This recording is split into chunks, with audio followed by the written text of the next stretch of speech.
வணக்கம். நேத்து வந்து பாத்தீங்கன்னா, ஆளுநர் உரையில வந்து பாத்தீங்கன்னா, சாதி வாரியா கணக்கெடுப்பு நடத்தப்படும்னு சொல்லியிருந்தாங்க. தமிழக வெற்றி கழகமும் அது சொல்லியிருந்தது. அதுக்கு கொஞ்ச நாள் முன்னாடி வந்து பாத்தீங்கன்னா, அன்புமணி ராமதாஸ் அவர்கள் அனைத்து கட்சிகள் கூட்டத்த ஒண்ணு திரட்டி, அதுல சாதி வாரியா கணக்கெடுப்பு நடத்தணும் அப்படின்னு சொல்லி ஒரு தீர்மானத்த நிறைவேத்தி விஜய் அவர் கையில குடுத்திருந்தாரு.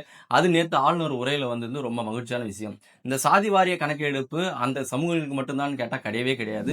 எல்லா சமூகங்களும் எவ்வளவு இருக்காங்க, அவங்களுக்கு எவ்வளவு இடஒதுக்கீடு தர முடியுன்றதுக்காக தான் இந்த சாதி வாரிய கணக்கெடுப்பு. இதனால கடைக்கோடியில இருக்கிற சின்ன சின்ன சமுதாயங்களுக்கும் பயனடைன்றது தான் உண்மையான விஷயம்.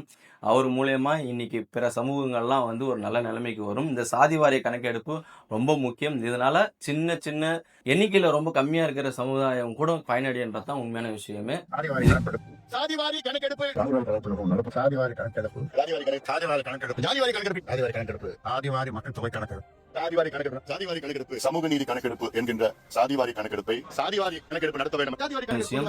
இதை கிட்டத்தட்ட 30 வருடத்துக்கு மேல போராடிட்டு இருக்க பாட்டாளி மக்கள் கட்சிக்கு இந்த நேரத்தில் நன்றி தெரிவிச்சுக்கிறேன். இது உறுதுணையா இருந்த அனைத்து கட்சிகளுக்கும் இந்த நேரத்தில் நன்றி.